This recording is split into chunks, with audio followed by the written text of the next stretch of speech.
കൊടുങ്ങല്ലൂർ താലൂക്ക് ആശുപത്രിയിൽ ചികിത്സാ പിഴവ്. കോൺക്രീറ്റ് കഷ്ണം നീക്കാതെ മുറിവ് തുന്നിക്കെട്ടി. മന്ത്രിക്ക് പരാതി നൽകി കുടുംബം. NABL അക്രഡിറ്റഡ് ലാബുകളുമായി സഹകരിച്ച് പ്രീമിയം ഹെൽത്ത് ചെക്കപ്പുകൾ അഫോർഡബിൾ നിരക്കിൽ ലഭ്യമാക്കുന്നു. കൂടാതെ ടെലിമെഡിസിൻ സൗകര്യവും. MHL smart labs. കാവിൽക്കടവ് സ്വദേശി തച്ചിപ്പറമ്പിൽ വീട്ടിൽ രാജേഷാണ് തന്റെ മകൾക്കുണ്ടായ ദുരനുഭവം വിവരിച്ച് ആരോഗ്യവകുപ്പ് മന്ത്രി വീണ ജോർജിന് പരാതി നൽകിയത്. പരാതിയിൽ പറയുന്നതിങ്ങനെ: കൊടുങ്ങല്ലൂർ താലൂക്ക് ലോകമല്ലേശ്വരം വില്ലേജ് വാർഡ് 15-ൽ സ്ഥിരതാമസവും കൂലിവേല ചെയ്ത് കുടുംബം പോറ്റിവരുന്ന ആളുമാണ്. 2025 ഡിസംബർ 6-ന് എന്റെ മകൾക്ക് വാർക്ക സ്ലാബിൽ കാലുതട്ടി മുറിവ് സംഭവിക്കുകയും അതിന്റെ ഭാഗമായി കൊടുങ്ങല്ലൂർ താലൂക്ക് ആശുപത്രിയിൽ ചികിത്സ തേടുകയും ചെയ്തു.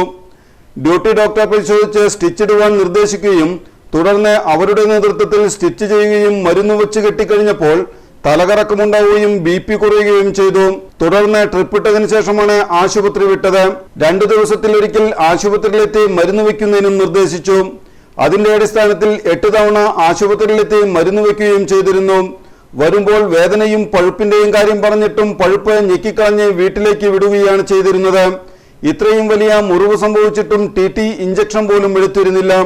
വിട്ടുമാറാത്ത വേദനയും മുറിവിൽ നിന്ന് പഴുപ്പും വരുന്നത് കണ്ടപ്പോൾ തൊട്ടടുത്തുള്ള സ്വകാര്യ ആശുപത്രിയിൽ ജനുവരി 8-ന് ചികിത്സ തേടുകയും അവിടെ വെച്ച് മുറിവ് പരിശോധിച്ചപ്പോൾ മുറിവിൽ നിന്നും കോൺക്രീറ്റ് കഷ്ണം കണ്ടെത്തി. തുടർന്ന് TT ഇഞ്ചക്ഷൻ എടുക്കുകയും പഴുപ്പ് പൂർണ്ണമായും നീക്കിയതിനു ശേഷം മരുന്ന് വെച്ച് കെട്ടി വിടുകയും ചെയ്തു. ആശുപത്രിയുടെ ചികിത്സാ പിഴവ് മൂലം മകൾക്കുണ്ടായ വേദനയും പഠനത്തിലുണ്ടായ അധ്യയന ദിനങ്ങൾ നഷ്ടവും സ്വകാര്യ ആശുപത്രിയിൽ ചികിത്സ തേടിയത് മൂലമുണ്ടായ ധനനഷ്ടവും മൂലം ഞാനാകെ മാനസിക വിഷമം അനുഭവിച്ചുകൊണ്ടിരിക്കുകയാണ്. ഇതുപോലുള്ള ദുരനുഭവങ്ങൾ മേലാൽ ഉണ്ടാകാത്ത വിധം തക്കതായ ശിക്ഷാ നടപടികളെടുത്ത് എനിക്ക് സ്വകാര്യ ആശുപത്രിയിൽ ചികിത്സയ്ക്ക് വന്ന തുക കുറ്റക്കാരുടെ കയ്യിൽ നിന്നും ഈടാക്കി തരണമെന്നും വിനീതമായി അഭ്യർത്ഥിക്കുന്നു എന്ന് പറഞ്ഞാണ് പരാതി അവസാനിക്കുന്നത്.